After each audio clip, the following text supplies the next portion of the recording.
Round number 4 of the Audi Academy will take us to a circuit which has not many turns, but it could provide twists and turns in the championship battle. Welcome to the Red Bull Ring in the Styrian Hills in Austria for round number 4 of the Audi Academy. My name is Joseph Black, and alongside me tonight, playing co-commentator / broadcaster, will be Stewie, as we have our 18 drivers out on the circuit.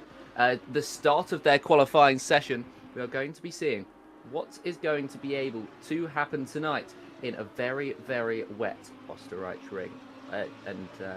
Well, it's looking like a very wet evening around Austria. Stewie, how do you think the drivers will be faring around the circuit this evening? I think it's going to be very difficult for them, especially looking at the weather forecast. It's not only wet, it's also getting more wet during the qualifying, so chances are one of the first few laps will be their fastest, and they're not going to improve much.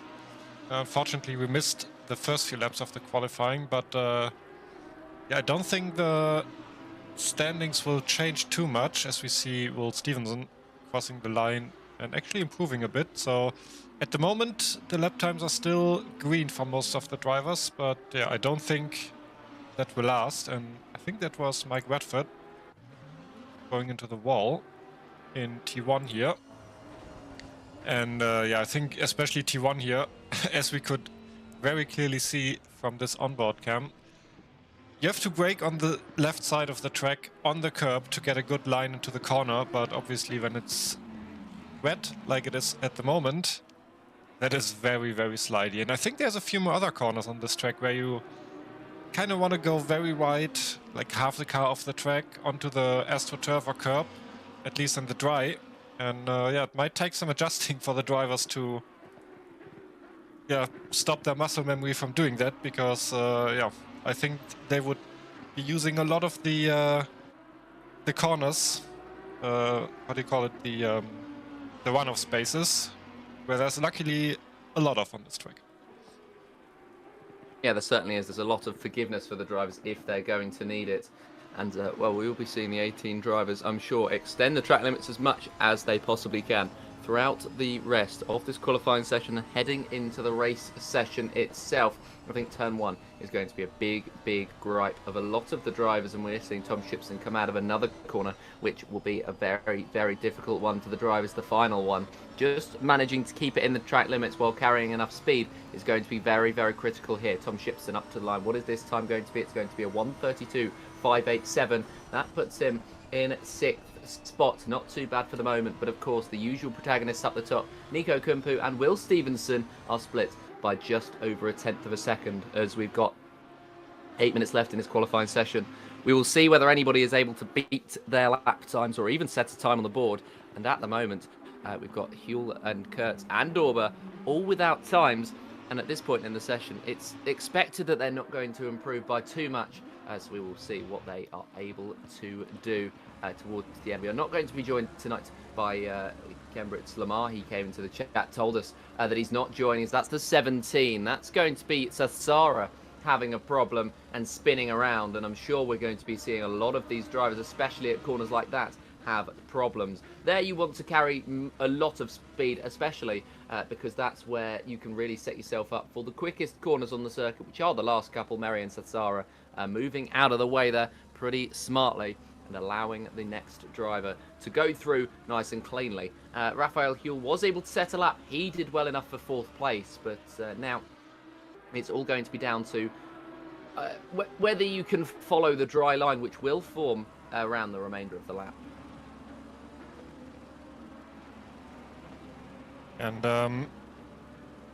I think the last time that I was broadcasting a championship with the same car, it has been a while. So yeah, I'm excited to see the driver's abilities on display again, because yeah, usually when you have different cars, there's always a bit of a BUP thing on certain tracks. But yeah, this championship, everybody in the same car. The GT2s don't allow for a lot of setup changes anyways, so yeah, I think this could be a very, very close race. And see Nico Kumpu cross the line. Oh wait, I think Hill crossed the line and improved the time. And that is a very close gap to P1. Less than a tenth of a second is what Raphael Huel has in behind Nico Kumpu at the moment. He splits himself and Will Stevenson, who immediately goes ahead of Huel and is 8,000th off of Nico Kumpu's time. That is absolutely incredible. 3 drivers, 1:32.2s, and interested to see actually whether we're going to be getting any more of those lap times here with 5:43 left in the session. It's going to get very, very tight. Stevenson and Kumpu been scrapping it out all season long. Doesn't look like it's going to stop anytime soon, and the 256 and the 108 are split by just hairs at the moment. Raphael Huel is in third spot, and well, we'll see whether he's going to be able to close in on those top 2 and maybe be a thorn in the side of the 2 quickest drivers so far in this session. Then it's a 10th back to Daly in 4th spot, and Andy Boardman not too far off as well. As well, we will see with 5 minutes left in the session, probably about 3 more laps what the drivers are going to be able to do, and then we will get to the end of those laps and we will get our positions for this race. Going to be interesting, I think, to see how important qualifying will be in relation to the race, because of course it might not matter all that much. It might not actually matter where these drivers end up qualifying, because there's a wide expanse of opportunities for them to overtake here today. And with the very difficult conditions, it's gonna be probably a very touchy race. A lot of bumping into the corners, because this track is very flat, as I've mentioned before. You usually use a lot of the AstroTurf and the curbs, but now in the rain you can't do that, so there's a bit less space into the corners, into the braking through the corners. So yeah, I hope we will see a lot of very close racing, as the gap from P1 to P2 now a bit bigger again, as Raphael Huel improved the time. So we're back to over 1/10 of a second. Joe Dauber still not set a time yet, and still in the pit lane, so I'm not sure if they will be setting a time. Maybe just did a few laps and then decided to not even go out anymore because they didn't feel confident or something. And yeah, we see a lot of yellow flags during this qualifying, so yeah, that speaks for the conditions, I guess. It does. All the drivers struggling for traction, I think, at this point in the session. They're just having to really see what they can do for the rest of this session. We do have a couple of sector times and to talk about. I think there's a couple of interesting ones. Raphael Huel, of course, the quickest driver, he was able to leapfrog Nico Kumpu and Will Stevenson into first place, and well, he was very, very quick in the second sector, where he gained 2.5 tenths on Nico Kumpu. That is a quarter of a second that he was able to take out of Kumpu and Stevenson's times, and actually it was 2 more tenths that he was able to gain in the first sector on Stevenson, which was enough for him to take it up to the top. Nico Kumpu still holds the fastest first sector, but second and third have gone the way of Raphael Huel. So the opportunities for the German here today to see what he can do and to see really whether he can challenge up at the top, which is not something we've been able to say a lot this season for Huel, where he's been a little bit off of Nico Kumpu and Will Stevenson and off of the regular pace you'd be expecting from the number 21. But it's good to see him back on form here today. It's good to see him with an opportunity to really, really try and fight for it. And we will see where the 21 stacks up throughout the rest of the race. 1 minute 50 left in qualifying. There's going to be 2 more lap times, opportunities for these drivers to see what they can do. And well, we will be seeing what they can do with just 1:40 now left on the clock. And pretty much everybody, apart from Thibaut Ross, Cam Sestara and Joe Dauber, out on the circuit. Jordan Daly, 4th place at the moment, but hitting the wall on the exit of turn number 1, and that's surely going to be the end of his qualifying session. Surely that's a bit of damage to the 197. And that's going to be a shame. Indeed, it is the end. He comes into the pit lane. Mike Redford dives in as well. And we will see whether Raphael Huell and Nico Kumpu can take their opportunities and try to extend their gaps on the front row of the field. Will Stevenson will hope to try and snatch it away, as Tom Shipston we are watching on with now. He is just about down on his delta time, and that was a poor turn 4, which has lost him a little bit more time. It's about 2/10 that he's down by now. And I think that's going to be it for Tom Shipson in terms of competitive lap times, but he does have one more chance to see what he can do. Nico Kumpu then, around the final few corners on this racetrack, is pretty much matching his first 2 times, and he has a couple of corners to go to see whether he's going to be able to make it 3 improvements in a row to make it up to the front row. And of course there will be chances for him to improve on his time, but not if he runs a bit wide into that corner. He needs to nail the final corner, and he has not done so. Nico Kumpu will not be improving on P2. He remains third. He remains second spot. Third place looks like it might be going the way of Stevenson. Shipston up to the line and does not improve, but he has one more lap in the tank as the yellow flags are out for Kevin Boss. He's done, and he only qualifies 11th place. Andy Boardman around the final corner, and he's going to not improve as well. We've got max wait time of 3 minutes. I don't think we're going to be exceeding that. Will Stevenson is going to pretty much match his previous time. That's the end of his qualifying. Raphael Huell calls his to a close. He comes into the pits, and Nico Kumpu still out on the circuit. Linus Jonsson we're watching on with now. He's also out on the circuit. It's the 41, and well, he's not quite improving just yet on his time. Richard Meerman not improving either. Nobody, in fact, is improving on their times apart from Tom Shipston and Kurtz in 16th spot. So it'll be interesting to see where they stack up as qualifying has come to an end, and there is only 5 or 6 drivers left to go on laps, left to go on competitive laps. Doobie is not on a competitive lap. I believe he may well have had some problems, and well, he's in the final sector now with no real opportunities, and we will see what we can do. The final corner for Marco Fasciuto. What can he do? 15th spot up to, well, not up anywhere. He hasn't improved. Doobie is going to come across the line. Julian Kurtz is going to spin around the final corner, costing his lap. So nobody is going to improve, and Tom Shipston sliding around. It's a very slippy circuit there in the Styrian Hills.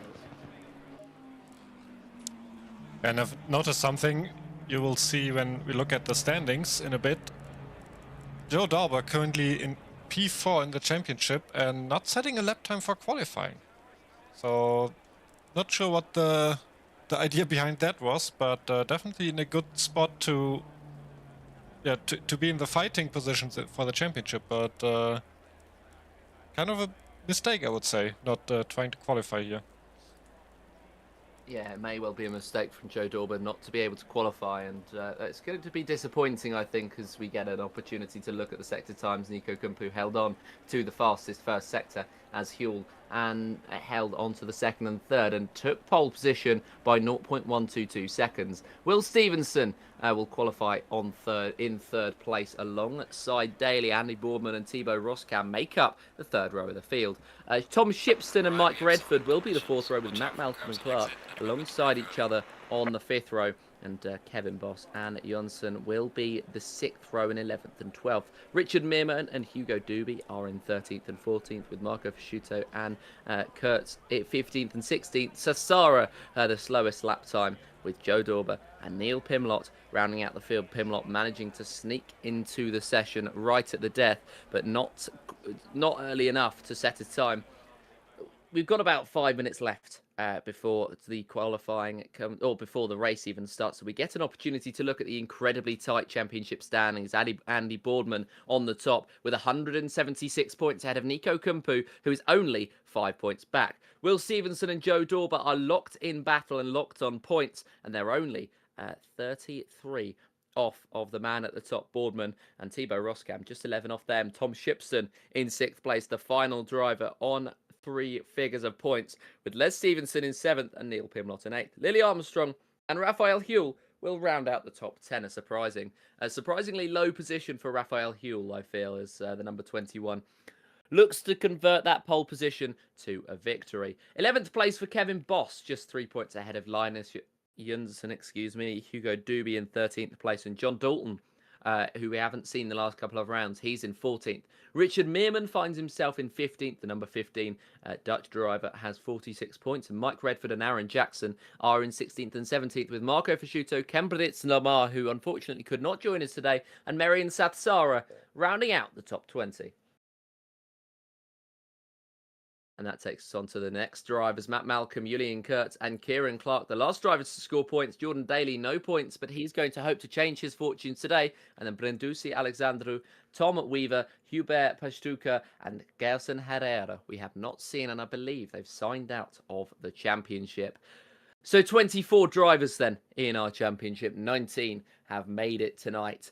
And, well, we will be very, very interested to have a look to see what the drivers are going to be able to do throughout the rest of this race. And we have about 3 minutes, just under at least, to see what we can do in terms of getting into the race session. There will be one mandatory pit stop here today, and I believe the pit window will open just a minute after the race starts. So the drivers have the opportunity, if they want to take it, to pit straight away.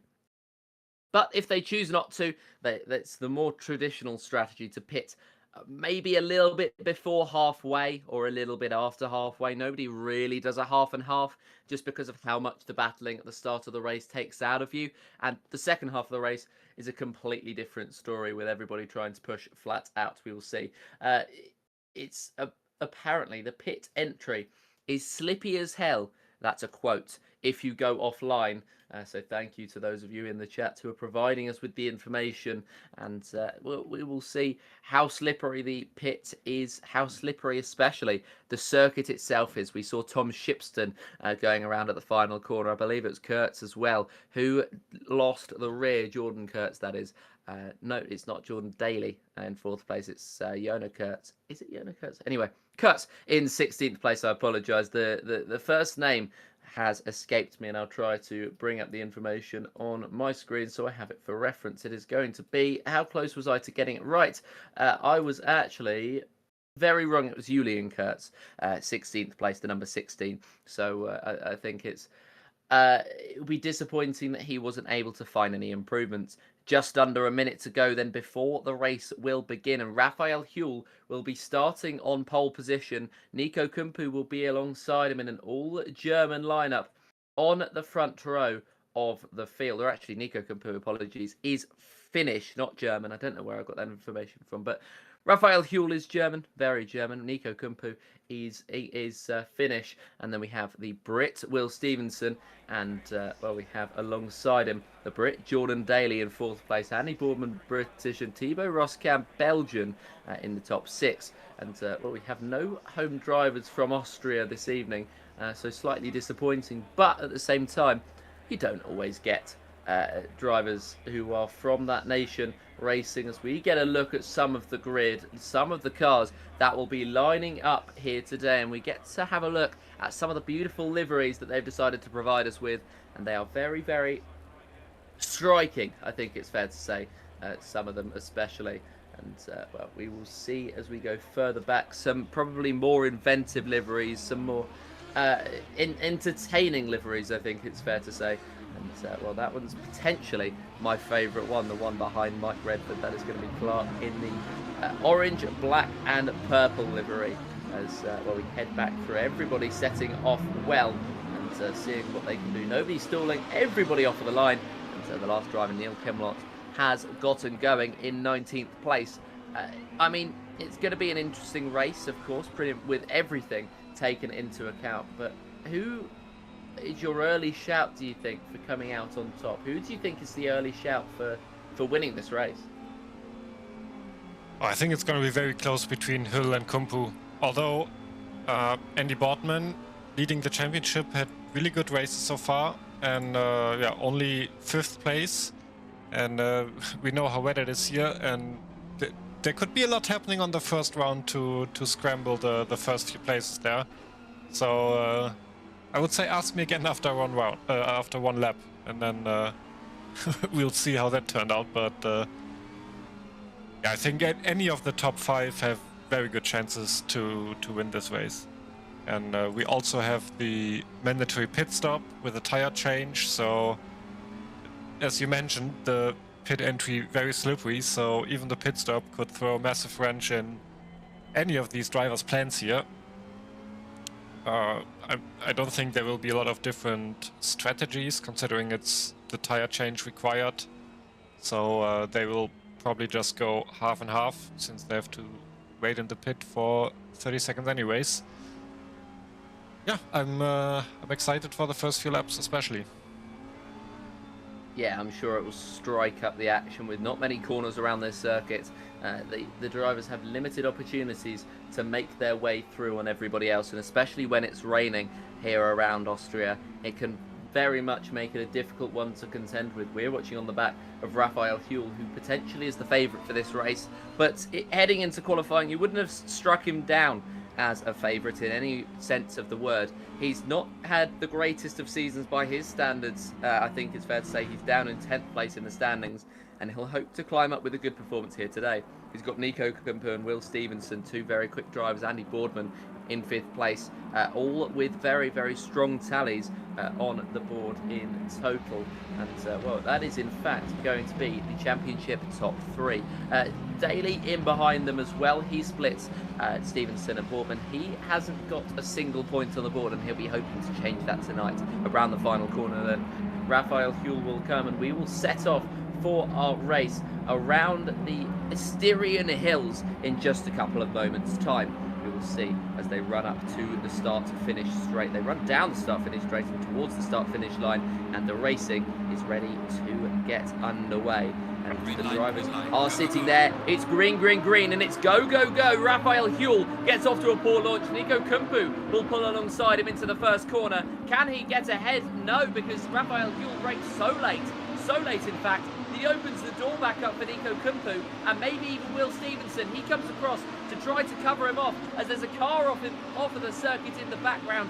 Not quite sure who that is, but everybody running up to the next braking zone. We will see where everybody is able to stack up. It's going to be a driver off of the circuit in the background as well. That's going to be massively disappointing. There's a spin at turn 3 that causes a lot of drama, and well, that is certainly not the way that some of these drivers would have wanted to start the race. Andy Boardman and Joe Dorber both dropping to the back of the field. Clark as well was the one who span around initially and had those problems. And well, we continue through this race with all the drivers in very much shaken up positions.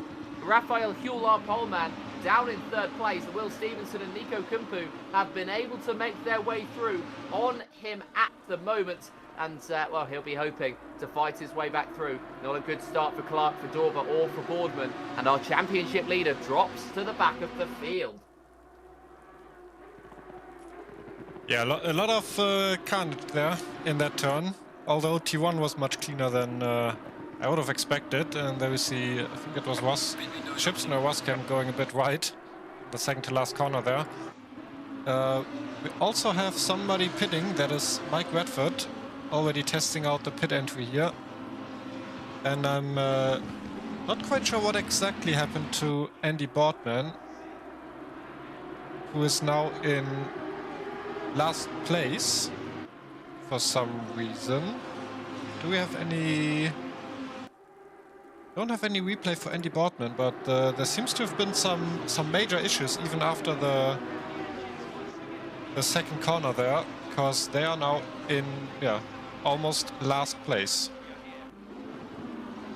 Yeah, it was a disappointing first lap for Andy Boardman. He's going to hope to recover. He is on the back of some of the drivers in the pack, so it's fair to say that he's still in with a decent shot of something strong in this race, but unfortunate then that at the moment it is not quite going his way. We're on lap number 2 of our 37 lap dash, and that's going to be a big send for Joe Dorber on the outside of Neil Pimlott. He's able to make his way through into 13th place. We're watching Kevin Boss, who's just a couple of places up on them, and while they continue to fight, Andy Boardman makes his first of many moves in this pack. He's through on Doobie, and up into 15th. So I think this has really shaken up the order, really spiced up the fight in this race, because it makes for the opportunity for a lot of these drivers who are not necessarily as quick as the likes of Boardman to get good points on the board, to get good finishes. At the same time, it allows for these others to fight through the field, but these two don't have to worry about fighting through the field. They have to worry about fighting with each other, and they head into the first corner locked in battle. Will Stevenson sends himself off of the circuit, but has he done enough to hold position and hold station ahead of Kumpu? No, he hasn't, and he actually drops behind Raphael Huel as well. The 108 then making a huge gamble to try and hold on around the outside, and it's certainly not worked for him. Kumpu and Raphael Huel now making positions up and in the lead and second place respectively of this race. Huel with the fastest lap last time out, getting a 32.810 and looking to chase for that lead, just a 3/10 off of the back of Nico Kumpu as they head down towards turn number 4, but he's not going to be close enough on this occasion, just having a little bit of a look on the inside, but nothing doing just yet for him, as just ahead of these two on the circuit is going to be, I believe that's to be Clark. Indeed, it isn't. I believe actually that may well be Mike Redford just ahead of the cars that are currently fighting it out for the lead of this race. Either way, they're going to have to fight them, and in fact it is Clark. So I was right the first time, trust your instincts, and he is the driver who's going to be providing slipstream for Kumpu, as Raphael Huel is getting right under the back of the rear wing of Nico Kumpu, and around the final corner they're going to go, still locked in battle, but still Kumpu leads. And it looks like Clark has abandoned the race there. We just saw the 36 with a yellow flag on the track. Not sure if there was an incident that we missed, but yeah, they stopped the car and left the race, it seems. We do have a replay for Andy Boardman's car actually, and as soon as the heat goes down a bit for P2, P1 and P3 here, we will take a look at that replay. It will probably be from this corner. We're coming up right now, and that was Will Stevenson trying to go on the inside of Raphael Huel there. Wasn't any space, but tried it anyways. Luckily, no contact. And behind we have Jordan Daly trying to stay behind Will Stevenson. And I think we have a bit of time to take a look at the replay from Andy Boardman. And on the outside here, leaving the space, and then, oh, that is very unlucky.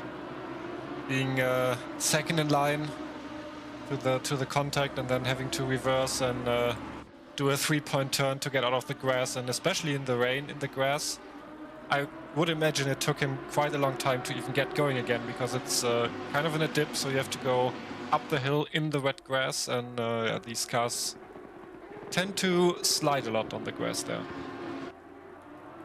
Yeah, they do. These cars very, very difficult to recover once you've had a problem. The race replay then for Neil Pimlott. What has happened to the number 163? That's going to be a huge send on the inside line, and Neil Pimlott squeezed out of it.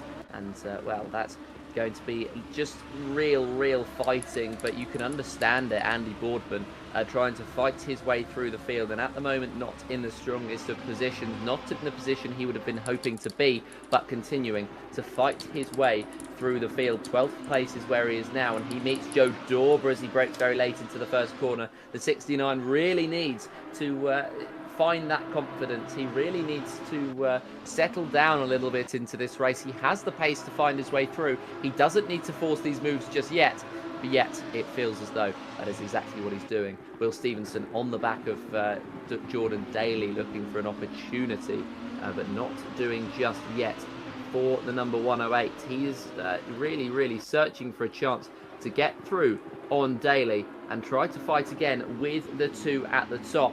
And well, the inside line has been cut off. He just didn't have the traction, and this is where it becomes very difficult to overtake in the wet conditions, because of the fact that everybody is running on the same line. It forms a dry line that becomes so much easier for the tyres to grip up on, but everywhere else is going to be a very wet line that's going to be difficult to find the grip that you'd be expecting and wanting in order to overtake another car. And Will Stevenson is going to dive into the pit lane, and he's just gone offline. He's just gone onto the grass, but he's done enough to make it into the pit lane to an early pit stop for the number 108. That seemed like a very risky line to go into the pits when it's wet. Bit on the grass, bit on the AstroTurf, but made it. And we have a car with a very broken hood there. Let's see if we can catch what happened. Oh, that is the last corner. And didn't catch the start, but I could see it. They slipped on the outside and then went straight into the wall that separates the pit entry from the racetrack. So heavy impact. And we can see the steering wheel might still be straight, but the windshield is definitely not in its original form. Very unlucky for Marion. And I think at the moment they just left some space for the lapping car. Here we have Joe Dauber, who is in, I think that might be a four-way fight between P8, P9, P10 and P11, because we see Andy Boardman in the back, Richard Meerman leading this pack, and actually somewhere there should be, no, it's Kevin Boss leading the pack, so maybe something happened to Meerman. But anyways, very close fight between these three. And in the back we see Andy Boardman going for that gap again. And it looks like making the pass here before the last section of the track. And indeed, they do. Andy Boardman up to 10th place now, ahead of Richard Meerman, and sets his sights on Joe Dauber once again. These two fighting their way through the field with precision, and well, Joe Dauber at the moment just had a little bit more cutting edge than Andy Boardman, which is the reason why he remains ahead. Will Stevenson, Mike Redford, Fasciuto and Sassara are the drivers who come into the pits, as Andy Boardman late on the brakes again, but Joe Dauber even later, and so that's going to send the 777 off the circuit, but it's a blessing in disguise. Andy Boardman drops back behind Richard Meerman, who might look for a move on Joe Dauber, heading up towards turn number 3. He tempts Joe Dauber to the inside, tries to take the outside, but Meerman not quite close enough to make the move. Andy Boardman on the exit, just too throttle happy, and so unable to make his way through on Meerman, as the number 15 was able to get a little bit more traction on the exit of the corner. Is Andy Boardman going to open up a chance on the inside of turn number 4? He's going to have a look. It's going to be a late move then from the 69. Can he make his way through? Can he take 10th place back from Meerman? It's going to still be locked in battle. It's going to remain a fight in towards turn 6. But Boardman later on the brakes is able to seal the position, and he sets his sights once again on the black and gold car of Dauber. You can really tell that Boardman seems to be a bit frustrated maybe with that initial lap, and now trying to get the positions back as fast as possible. Not wasting any times behind these potentially slower drivers and just going for the moves, but at the same time it seems like doing a lot of errors when trying to push that hard, and lost the place to Meerman again here. So yeah, it seems like maybe turning it down a tiny bit would help them a bit. And here we see Joey Dauber making the move on Kevin Boss in the first corner, very clean. And yeah, didn't look like Kevin Boss had too much to say in that corner, but now we see Kevin on the outside and getting tiny contact there, but yeah, no shot for Kevin there to make it around the outside in the red. So Joe Dauber now leading this pack. Yeah, and he's got that 4 seconds to gain up to Linus Johnson ahead, and then another 5 seconds Matt Malcolm, and then another 6.6 seconds to Roscam, and that's going to be a difficult gap to bridge, which he's going to try and find his way through, as Stevenson has gotten through on Julian Kurtz into 14th spot. Raphael Huel just 2 tenths behind Nico Kumpu into the final corner. Is he going to sense an opportunity? Is he coming into the pits, Raphael Huel? It looks like he is. So it's an early pit stop for pretty much everybody out on this circuit, everybody who wants to get that undercut. And, well, I say everybody, it's Will Stevenson and Raphael Huel, but those are 2 very, very huge players in this game, and maybe we'll be seeing more drivers follow suit. As a result of it, Andy Boardman on the inside of Richard Meerman cannot find a gap, and does elect to come into the pits as well. So potentially 3 of the quickest drivers out on circuit have made the switch or are making the switch, and well, they're doing so with just around 13 minutes gone.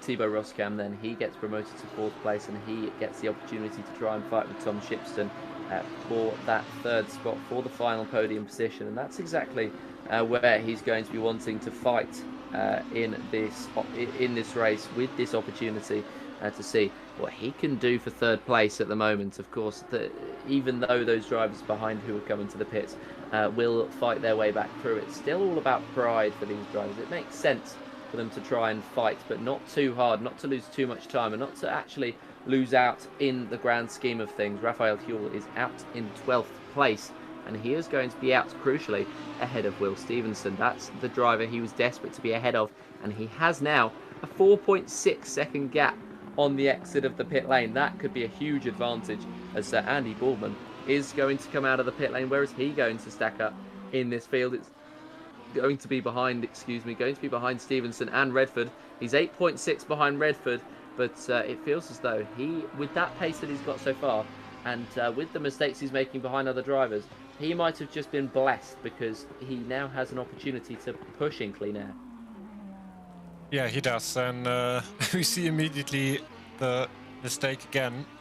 So yeah, maybe it'll take 1 or 2 laps now to get his rhythm again, and then get those lap times in past the other drivers he was stuck behind on the clean track now. And again, braked a tiny bit too late, so might just be the cold tires now, because they did have to change the tires. But that was a lot of sliding.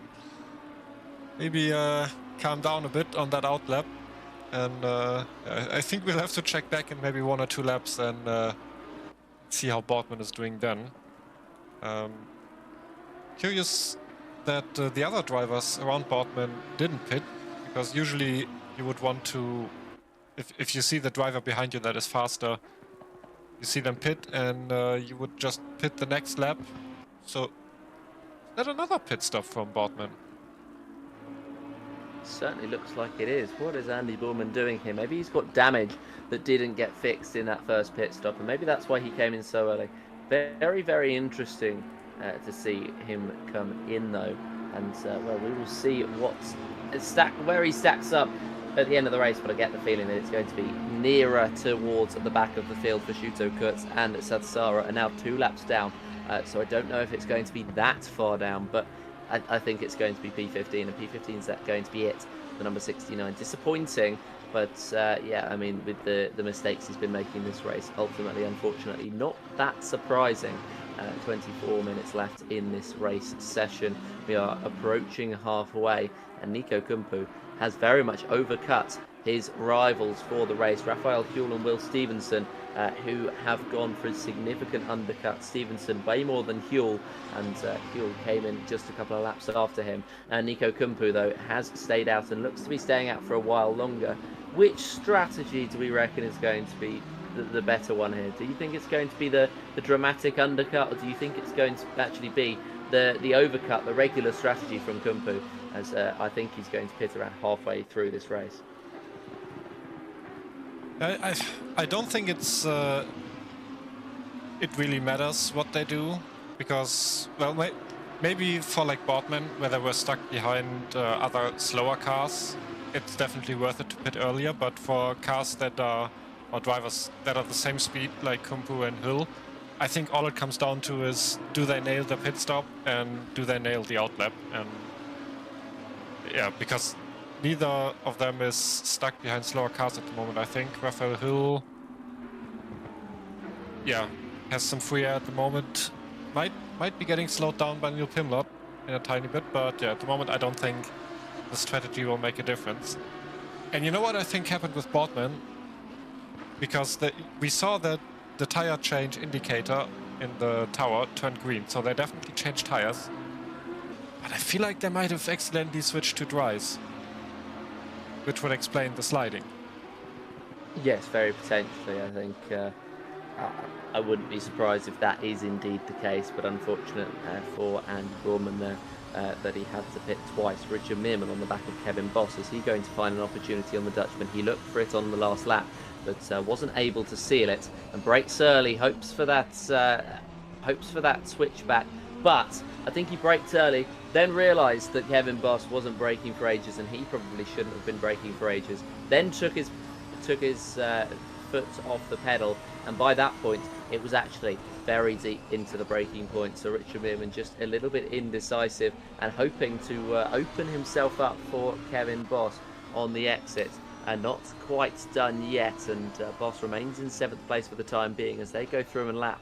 I think it creates an interesting dynamic, this race. We don't usually see in the Audi Academy drivers getting lapped, but it feels as though the rain or the track, I'd assume a combination of both, is drawing mistakes out of some of these drivers. Yeah, I think it's what I've mentioned before the race actually started. It's that you have to drive very different lines here, and you can't take all of these curves because this track just lives from going a lot of going outside of the track onto the curbs, onto the AstroTurf, using very wide lines, and because there's just nothing there, it's just all flat. But then in the rain you have to take such different lines, and yeah, maybe some of these drivers not doing enough practice laps, or maybe on the practice server it wasn't even that rainy, because as we see now it's just wet. It's constantly raining. It's not getting stronger, but yeah, definitely a very wet track. We do see a drier line forming at the moment, and yeah, I think it's just very difficult conditions, and also the GT2s maybe not the best cars for the wet weather. Yeah, maybe not. They feel a bit unstable, I think, the drivers are seeing. As Kevin Boss, of course, potentially the reason that it's raining here tonight. He spoke to the gods and hoped that rain was going to come. But that's Richard Meerman into the wall. A lot of damage for the number 15. What has happened to him, we'll see on the race replay. Into turn number 4. What has he done? Has he lost the rear at some point? Has he took too much curbing? Yes, he has. And in the rain, curbing, very much a no-go. Richard Meerman has suffered the consequences of it, and wouldn't be surprised if that's going to be a little bit of steering lock he's going to have to put in for the remainder of the lap. It is the pit window, so Nico Kumpu, Jordan Daly, and Tom Shipson have all dived in. It's just over the halfway mark, and we will see where they stack up with the rest of the field. Raphael Huell currently heading through. Where is the number 21 as we get another race replay? What's happened to Thibaut Roskam? He span it this time in the first sector, and well, he did well to keep it out of the wall and get it back onto the circuit with no real trouble.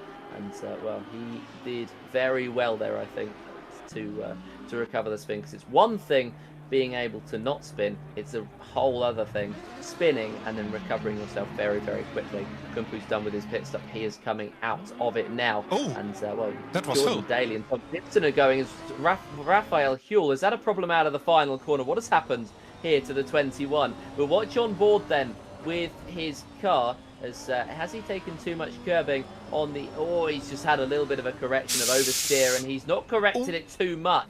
He's not corrected it enough, in fact, and that's into the wall for the number 21, our race contender. That's surely him going to be out of that fight with a bit of damage.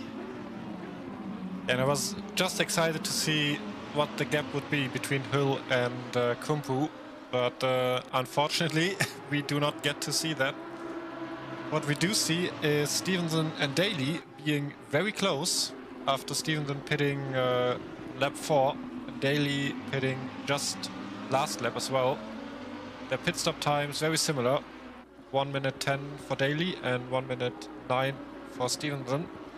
So as I kind of alluded to earlier, the strategy's not really that important as long as you nail the pit stop and the outlap, and of course you don't get stuck behind other cars. But yeah, it seems like this will be the only fight for the top positions we will have, as Kumpu now is about 2-3 seconds ahead of these two. Of course, stuff can happen, as we saw with Raphael Huell. 1 second of not paying attention, cutting the grass, and you're in a wall. Yeah, just that one momentary second across the 40 minutes and you could be seeing yourself flying off the circuit. Of course, the less corners on this circuit the more opportunities you have to make mistakes, really. And I think that may well be what the drivers have seen, because it's just you feel a little bit too relaxed out there, and that's exactly what some of the drivers have had problems with contending with tonight.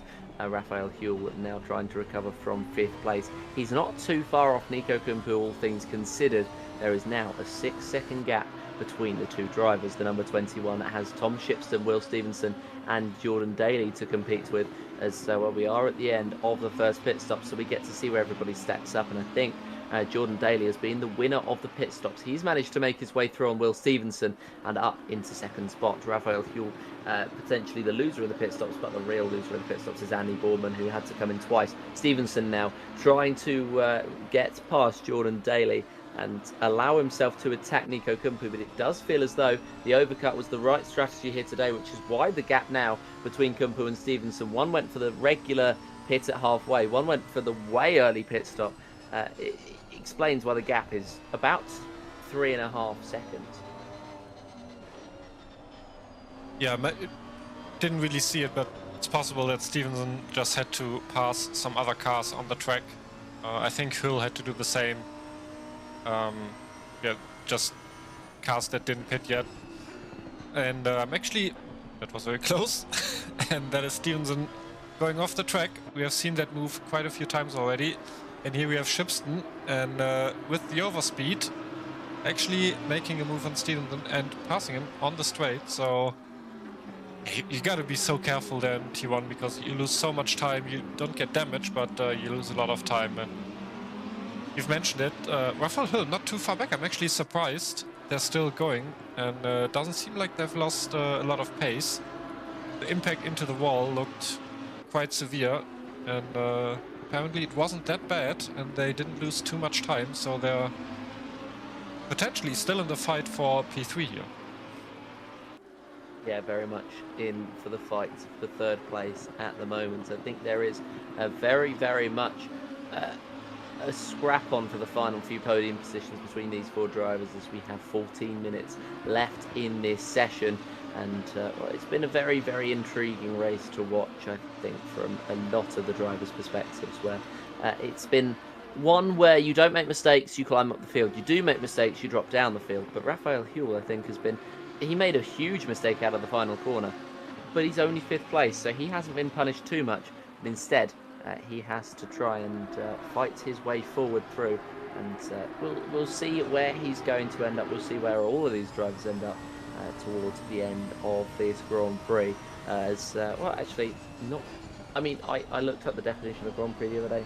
This does count as a Grand Prix. It just wouldn't officially be a Grand Prix, as that's a slide from Will Stevenson. He's managed to save as he chases down Tom Shipston, and it feels as though the number 108 is struggling with potentially his tyres at this point in time. Nico Kumpu came in much later, and as did Tom Shipston. Stevenson's tyres maybe not able to keep up as much.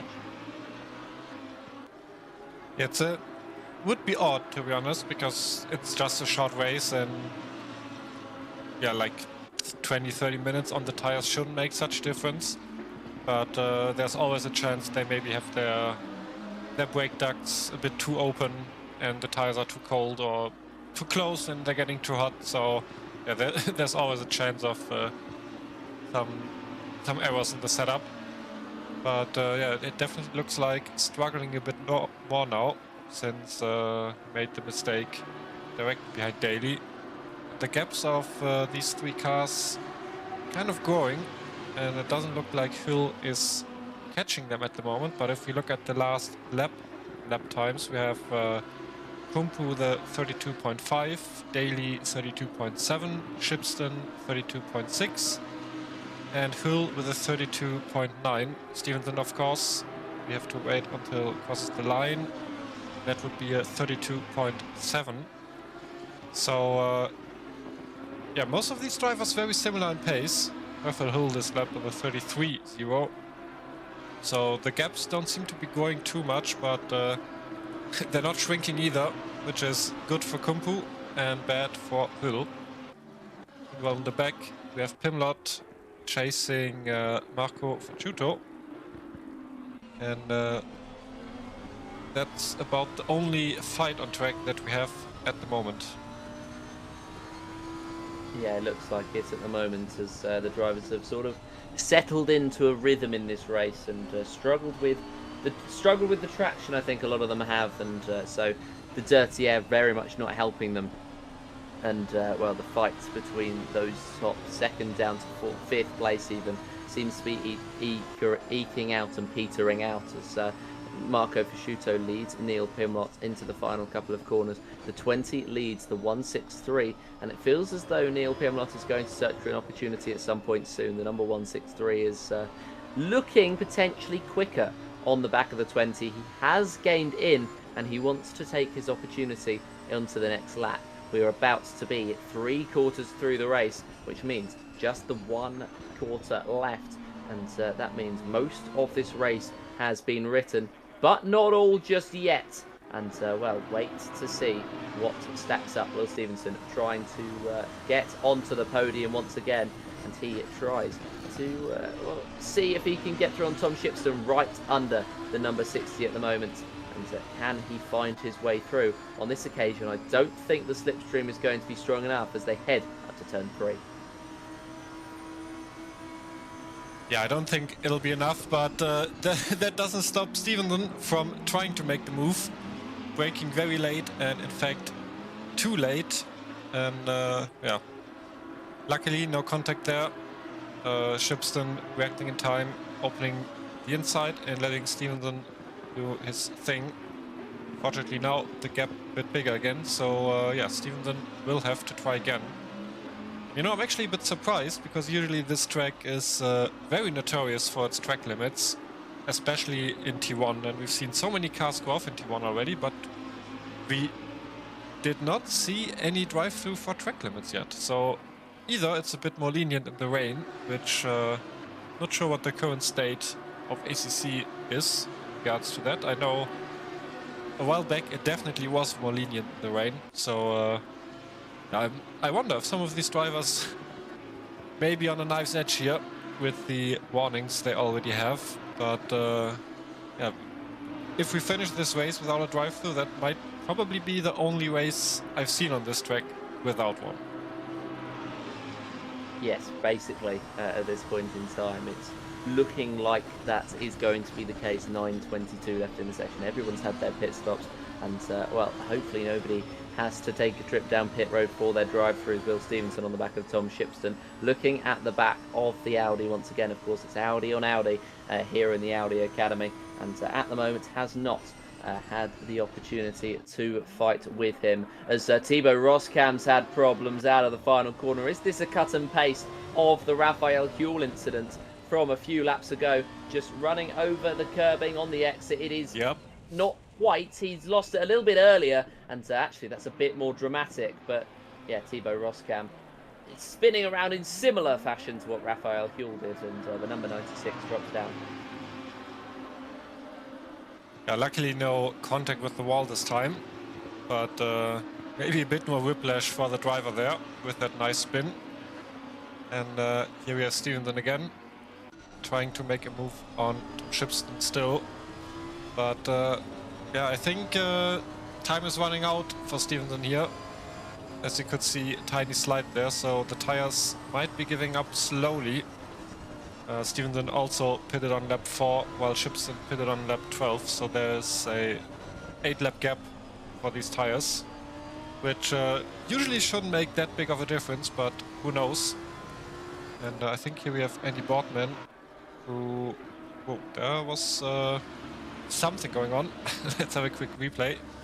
As I saw, there was a small gap, so maybe Boardman trying to make a move, braking a bit too late. Or it was, yeah. Yep, that's what we saw. Boardman braking a bit too late, going on the inside, and then I think that was Pimlott. It was probably letting off the brakes a bit to not get hit by Boardman, and in turn going a bit too wide. But yeah, still giving up the position to Boardman. Maybe not wanting the heat from a driver that's trying to get back the positions.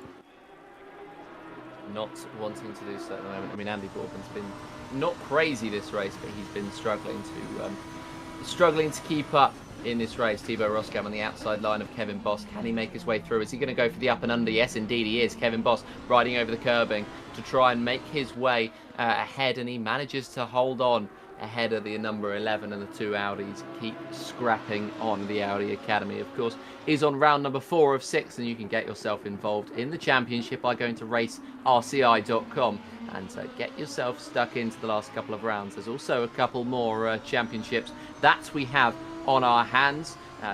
The prototype sprint season kicked off last Wednesday and looks to be continuing this Wednesday, and throughout we have lots of races of that to go. And so if you're wanting to fight for a championship, there is your chance. If you want to race on if you want to race on a different game, you can get the opportunity to race on LMU as well. The multi-sprint season is on Fridays, and we are heading towards the end of that season as well. And that's not to say that the prototype sprint series isn't on LMU. In fact, it is, but we have a multi-class series on the Fridays, and that will be where you can find myself once again. We have also a lot of championships coming up. We're getting to the end of the sign-ups of a couple, as Thibaut Roskam on the inside line of the first corner. Can he hold it on Kevin Boss? Kevin allows him the move. Feels as though if he fights it, he's going to end up in a whole world of trouble, and so in the end allows him to get through. The Alpine Sim Racing Series, the Track Racer even Alpine Sim Racing Series, that's the sign-ups ended for that recently, but you can still watch on. The championship will begin in just a few days' time on Thursday, and there's still sign-ups open for the iRacing LMP3 and GT4 at Catalunya, as well as the iRacing Suzuka 3 Hour. They're on the 25th of October and at the 1st of November respectively, and so if you're a big iRacing fan, you can get yourself involved. A race replay of what's happened to Andy Boardman, the number 69, has had lots of woes today, and may well see his lead succumb, but actually it's a good move in the end from Andy Boardman, who makes his position up and finds himself in 14th place ahead of Marco Fasciuto, and that is a very, very solid move, as Will Stevenson chasing on the back of Tom Shipston once again. Is he going to be close enough, or is he going to have to remain behind? Turn 3 will be the prime overtaking opportunity with just the 4 minutes left in this session. We will see as they head into the braking zone. Shipston holds on for at least another corner. A lot of these drivers here today will be using a lot of IMB Race, where they provide gloves, they provide pretty much anything. It's driven by passion, built for racers, and so it is the best place to get any of your sim racing gear, whether it's gloves or whether it's boots. You can get custom products with your name on it, or with anybody. And that you can also get the IMB X iRacing collab, which is a very, very exciting time, and shows how well respected they are, that one of the biggest sims, if not the biggest sim, has provided them the opportunity to be partnered with them. You can also go to Moser Racing and have a look at what they've got on offer if you want to put those gloves and boots to use. Moser Racing supports 55 different force feedback games with their wheels and pedals. Almost every single bundle is on offer, up to 27% off. So there's never been a better time to get started with racing with one of the biggest up-and-comers, Moser Racing, and I'm certainly looking at a bit of their equipment. You want to get better though, you don't think that the equipment is going to do it, you can use Coach Dave Delta. Faster lap times start with Delta. From apps set to setups, coaching, you can get pretty much anything, up to podiums and wins with Coach Dave Delta, and you can get it on 3 different supported platforms: iRacing, Le Mans Ultimate, and of course what you're watching at the moment, the Assetto Corsa Competizione Sim.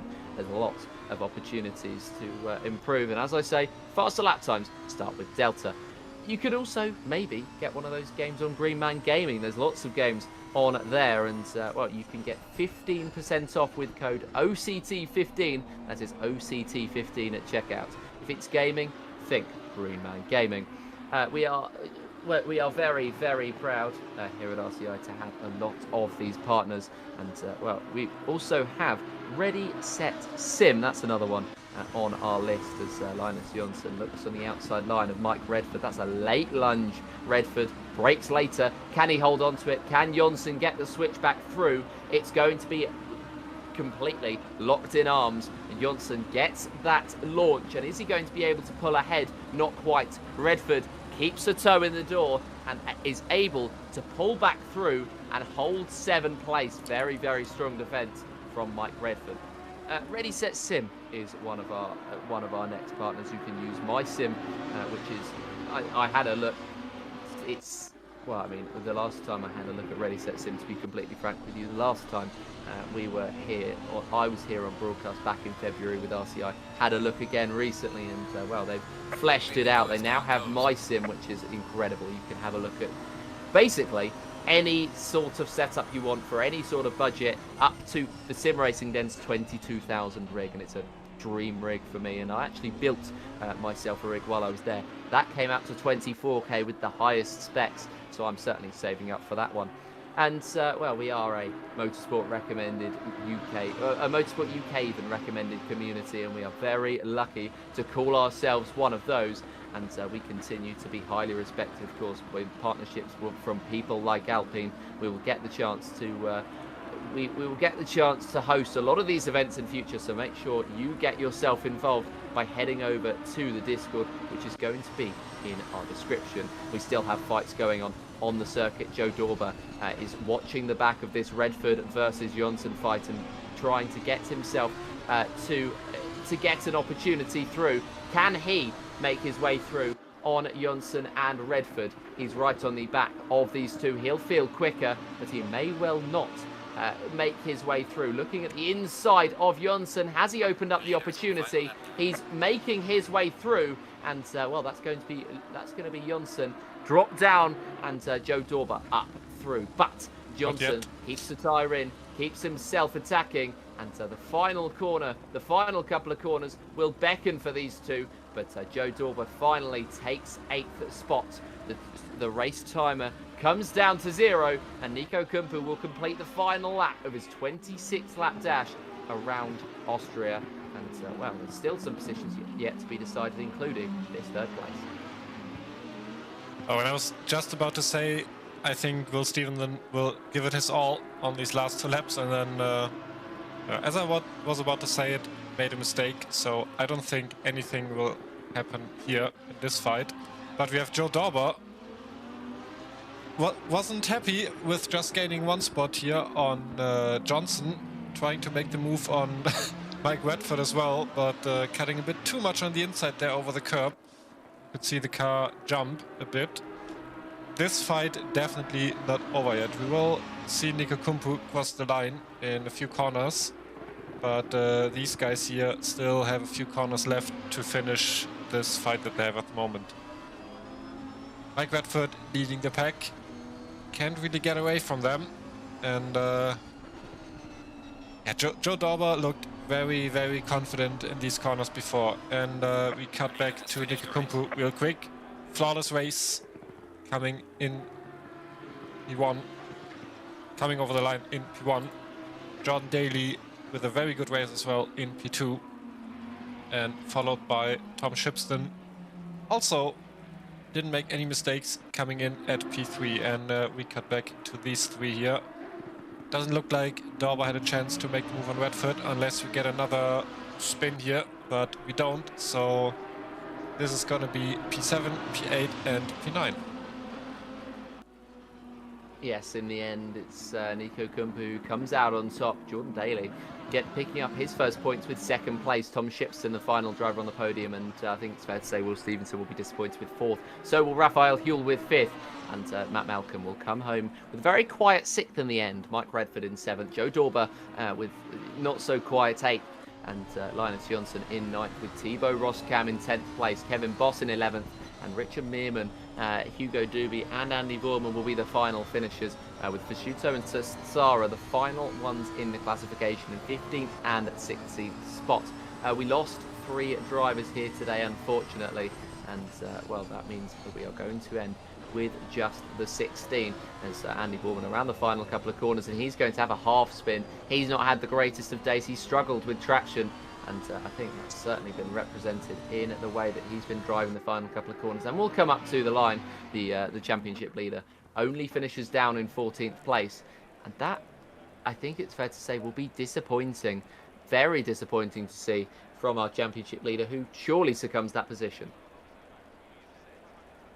Yeah, and that will definitely scramble up the standings a bit, because we saw it was very close. And how many points do you get for P14? That would be, let me check, 19 points. So Kumpu will be gaining 72, and yeah, that is quite a gap and will make it very difficult for Boardman to catch up again in the remaining 2 races. Going to be very difficult. He'll have to pick up that momentum once again, and well, we will see what he's going to be able to do, and well, we'll see what the rest of this season entails. We've headed to the Red Bull Ring, and the next races on our calendar for the Audi Academy will be Silverstone and Kyalami to round out this season. But to round out this evening's action, we were here at the Red Bull Ring, and it was a very, very dramatic race. I think it's fair to say it was a very, very good race, all things considered. And actually, Joe Dorber just coming in straight away after the race, and one of his monitors has decided that it doesn't want to play this game anymore. It decided it wasn't a very good race, and unfortunately, that sees him with one monitor less. But when you have one of those things happen to you mid-race, it gets very difficult to try and climb back, I think, because that's going to be very different to everything that he's done before in preparation. Yeah, we also did get the confirmation from Andy Boardman that he did, in fact, forget to change to wets in the pit stop. Well,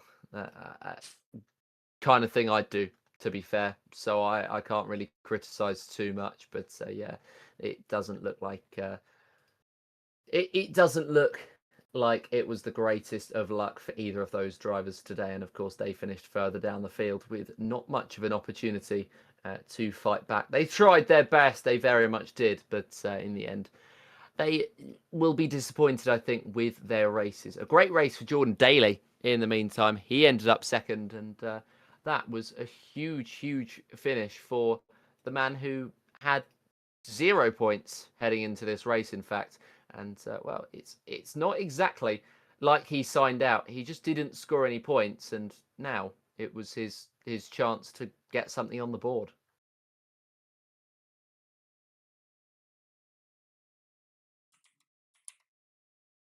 We're going to get a couple of interviews jumping in. I did kill time to wait to get the chance to speak to them, and we will get the chance to speak now. And the first driver that we'll be speaking to, of course, is going to be our race winner, and our race winner by a comfortable margin here today.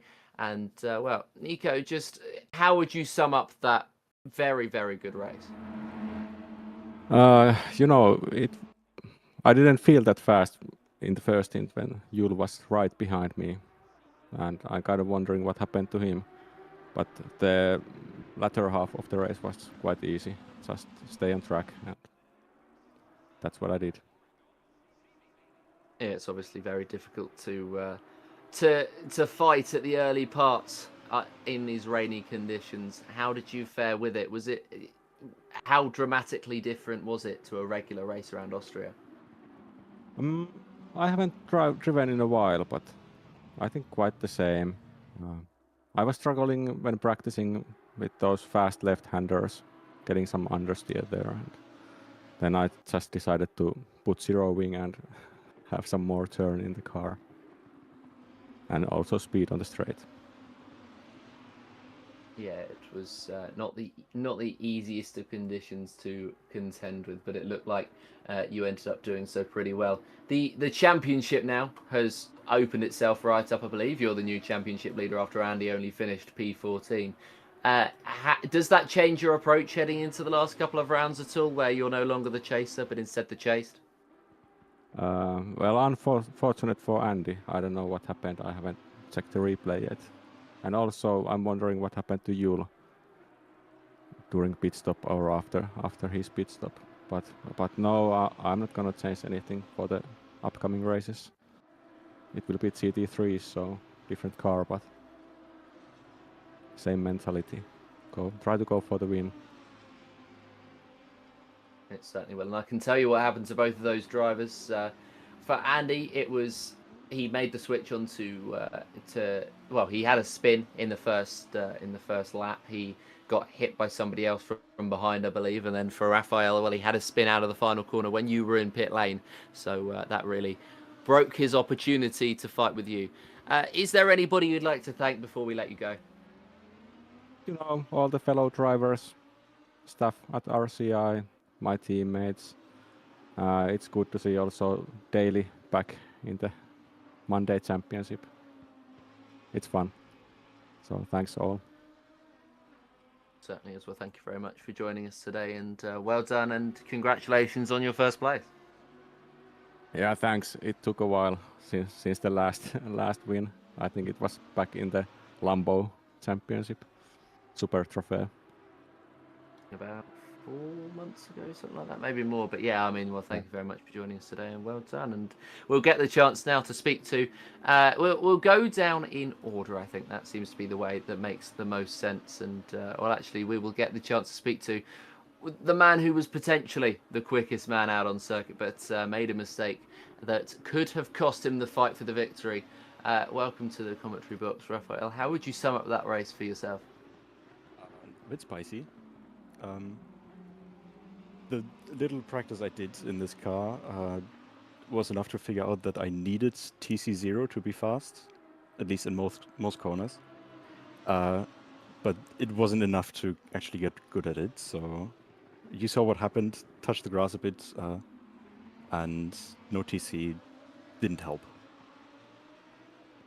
Yeah, it was tricky here today, I think, to compete with the conditions. How did you deal with the wet conditions around Austria, which is not a track that particularly suits itself well to it? I've just recently done a race in the wet here at Austria, so I knew that the curbs were definitely a no-go, especially on entry. I had it happen in front of me that someone used those curbs and just immediately had the rear step out, had to take avoiding action, which was a bit of a heart stopper. But yeah, I think it's a fun track in the wet. Just being a bit careful. It's new track limits, so many people don't know where to go. It makes it a bit riskier to take some curbs. Yes, and of course you're used to in Assetto Corsa taking a lot of curbing, so today it was very much a change of approach.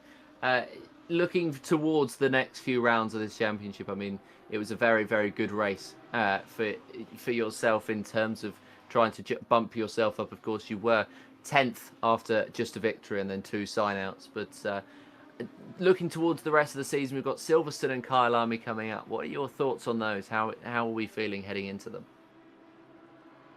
Silverstone, maybe an unpopular opinion, not my favorite track by a long shot. But I know that the Audi GT3, which we will drive, is very good at Kyalami. It's a really fun car with a mid-engine, getting around the corners. We'll see. Also, how much practice I can do. There's a lot going on right now at university, but we'll see. Fair enough. And have you got anybody you'd like to thank before we head off? I mean, after my last interview, after round 1, I think I am required to shout out Les Stevenson. Best person, obviously. Although he didn't warn me about the gearbox today. So I had a red engine at the end. Well, yes, Les Stevenson, best person. I think he'll be very happy with that one. But yeah, thank you for joining us today, and hopefully we'll see you next week. Yeah, we'll see. And then from Rafa, from Nico, 2 Germans. I know they're not 2 Germans, but that's what I labelled them as earlier, and over to a Brit. And Will Stevenson, who qualified well, looked like the race was going to go well, and then took a huge undercut, which may well have cost them a podium. Will, how would you sum up that race? I think I may have missed the start of that question. You might have to ask that again. Sorry. I was just summarising the race really, and just wondering your thoughts on it. Too many mistakes. Put it that way. Yeah, I spent more time on the off the track than probably on it today, which was good. Oh yeah, of course. That's the way that Austria is. I think it's a very difficult circuit to contend with, especially in the wet conditions. How did the wet conditions shake up the race in comparison to it being in the dry? I mean, yeah, the mistakes are more punishable. Every time you run even slightly wide off circuit, it's just no grip, and you lose probably over a second, which happened probably multiple times. But yeah, it means that as soon as you break fraction too late, anything like that, and run off the track where there's lots of painted runoff, you just lose so much time. Yeah, that's fair enough. I mean, it was looking very much on for a podium, but at least you've done better than the driver who was the championship leader, Andy Boardman. Are you still thinking about the championship at this point in the season, or is it just sort of like I'll drive, I'll get my results, and I won't really think about the championship? I just think more about the individual race results themselves. Probably, yeah, more thinking about just individual race results. I wasn't expected to be in the championship anyway, even after the GT4s, really. I was so far back, but then obviously the result last time kind of brought me a little bit back into it. And yeah, I mean, I'm now 4 points behind Andy in third in the championship. So, I mean, you never know. I'll just take it one race at a time. Yeah, definitely. It's a good attitude to have. And, well, looking into the GT3 stint of the season, the last 2 rounds, how are you feeling about the cars, and how are you feeling about the circuit combinations with, of course, Silverstone and Kyle Lamy coming up? I'm looking forward to the circuit, and that's about it. I'm not great in the GT3s. I'm not expecting to be particularly quick, so yeah, we'll have to probably be more damage limitation than anything. Yeah, that's fair enough. Well, thank you very much for joining us today, and have you got anyone to thank before we let you go? As always, you guys just putting on the show, and to the drivers who make it happen every week. So, of course, thank you to the drivers as well, and thank you to you. Well done today, and well, we'll see you next week. Thank you very much, guys. And that will round us off, I think, for this evening's broadcast. Of course, the 40-minute race around Austria. The rain threw something different into the driver's path, and it potentially cost 2 a fight for the win. Thank you very much to those of you for joining us today. And just a reminder that is not the end of the action this week. It's also not the end of the action in the Audi Academy. On Wednesday, we have the Prototype Sprint Series. On Friday, we have the Multi-Sprint Series on Le Mans. Both races even, on Le Mans Ultimate. And then we, of course, have the Alpine Sprint, the Track Racer Alpine Sim Racing Series. That will be on Thursday. We have all that action coming up and more. We've got the Audi Academy next Monday, of course, and make sure to catch. I believe myself and Jack will be on that. Myself and Jack will be on Friday as well, I believe.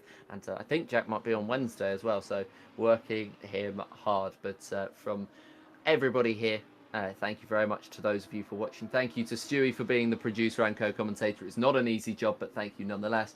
And until next time, well, race clean, race hard, and it is goodbye.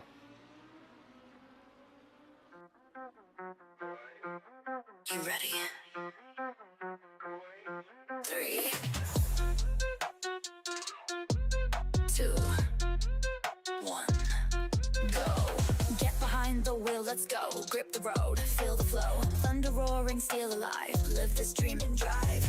Tires burning with gasoline. Push the limits, chasing green. One shot, don't slow, go on, we'll take control.